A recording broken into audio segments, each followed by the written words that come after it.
கிருபையினால் எங்களது அருமையான அண்ணி செல்வி அண்ணி அவர்கள் 35 ஆண்டுகள் கல்வி பணி ஆற்றி பணி நிறைவு பெற்றதை பாராட்டி எங்கள் அன்பு பரிசாக இந்த நினைவு பரிசை அளிக்கின்றோம்.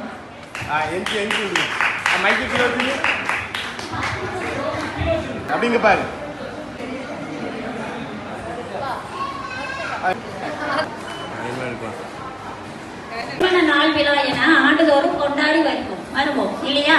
ஆனால் ஒரு ஆசிரியருக்கு சிறப்பான ஒரு விழா உண்டென்றால் அது பணி நிறைவு விழாதான்.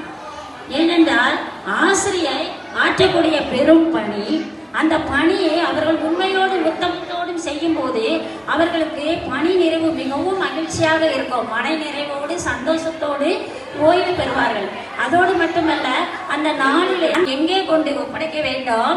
நமது ஏற்கனவே ஆற்றிக் கொண்டிருக்கும் ஊழிய பணியை தொடர்ந்து ஆற்ற வேண்டும் இல்லையா?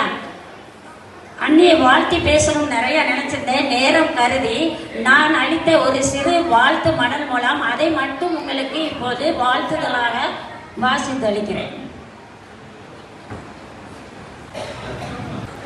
கர்த்தர் சீயோனிலிருந்து உன்னை ஆசீர்வதிப்பார். சங்கீதம் 128:5. பணி நிறைவு பாராட்டு. அன்பின் பாசத்தின் ஊற்றே உமக்கு அகவை இன்றோ 60. உமக்கு அகவை இன்றோ 60. ஆனால் அன்றலர்ந்த மலர் போல் அன்றும் இன்றும் என்றும் இளமையாக அழகாக வீட்டிற்கும் உன் அழகுதான் என்ன? ஆண்டவர் அருளால் ஆசிரியர் கல்வி பயின்று 1991 ஆண்டுகளிலே அரசு பணி ஏற்று ஆற்றிய நற்தொண்டுகள் ஏராளம் என்றோ. ராசையா தங்கமணி இணையருக்கு 2வது மகளாக அவதரித்த நீவீர் இல்லறத்தில் இணைந்தது பாட்டக்கரை மைந்தன் இளமை மிகு அருள்ராஜ் ஆசிரியருடன் அன்றோ. இல்லறத்தில் இணைந்தது பாட்டக்கரை மைந்தன் இளமை மிகு அருள்ராஜ் ஆசிரியருடன் அன்றோ. அன்பின் இறைவன் கிருபையால் நீவீர் அழகிய 3 செல்வங்கள் பெற்று அருமையாய் இனிய இல்லற பணியுடன் அறிவூட்டும் ஆசிரிய பணியும் சிறப்புடன் ஆற்றினீர். ஆண்டுகள் 35 கல்வி பணி ஆற்றி ஆரவாரமின்றி ஓய்வு பெற்றுவிட்டீர். ஆசிரிய பணியுடன் ஊழிய பணியும் இனிதே செய்து பயணித்த உம்மை ஆசி கூறியே மகிழ்வுடன் வாழ்த்துகின்றேன். இன்று அரசு அளிக்கலாம் உமக்கு ஓய்வு. இனி கர்த்தர் பணியில் உமக்கு ஓய்வு ஏது? இன்றும் என்றும் தொடர்ந்து ஊழிய பணி ஆற்றுக. இன்பமுடன் ஆசீர்வாதமாய் வாழ்கவென்றே வாழ்த்துகிறேன். அழகிய ஆற்றல் மிகு இனிய ஈடில்லா செல்வ மகள் செல்வி அவர்களே, உன்னதரின் பணியை உற்சாகமுடன் ஆற்றி ஊரும் பேரும் சிறக்க சீருடன் வாழ்ந்து எப்போதும் சுற்றமும் நட்பும் நலமும் வளமும் காத்து ஏழை எளியோருக்கு தொடர்ந்து அருட்கரம் நீட்டி ஐக்கியம் என்றும் மறவாது போற்றி ஒற்றுமைக்கு உறைவிடமாய் என்றும் திகழ்ந்து 100 ஆண்டுகள் மேலாக புவிதனில் வீற்றிருந்து அவிடதமாய் வாழ்க என்றே வாழ்த்துகின்றேன். சகோதர சிநேகம் நிலைத்திருக்க கடவுது.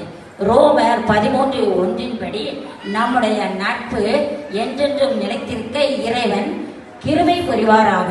அன்புடன் வாழ்த்தும் இன்பமலர் சோபஸ்.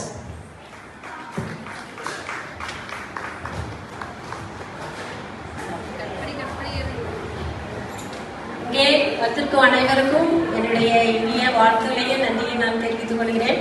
இந்த நேரத்தில் எனக்கு வாழ்த்து மடல் வழங்கி பரிசை அன்பளிப்பாக வழங்கிய எங்களுடைய சின்ன சம்பந்தி அவர்களுக்கும் அண்ணனுக்கும் என்னுடைய இனிய நன்றியை நான் தெரிவித்துக் கொள்கிறேன்.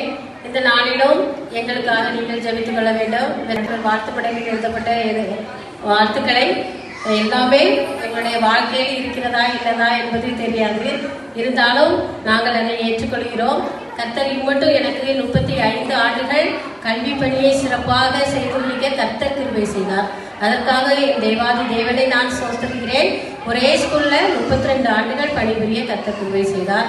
அதற்காக நான் தேவாதி தேவனை மீண்டுமாக நன்றி செலுத்திருக்கேன். இங்கே வந்திருக்கிறதால ஒவ்வொருவருக்கும் என்னுடைய நன்றியை வாழ்த்துமே தெரிவித்துக் கொள்கிறேன். Thank you so much. ஒருவரே அதற்கு தகுதி இருக்கிறதா இல்லையா என்று அன்னி சொல்கிறார்கள். அதற்கு வேத வசனத்தின்படி சொல்கிறேன். சங்கீதம் 128 படி கர்த்தருக்கு பயப்படுகிற மனிதன் எப்படி இருப்பான்? பாக்கியவானாக இருப்பான். பாக்கியவான் சார் அவர்களை பற்றி எவ்வளவோ சொல்லலாம். அவர்கள் எப்படி பாக்கியவானாக மாறினார்கள்?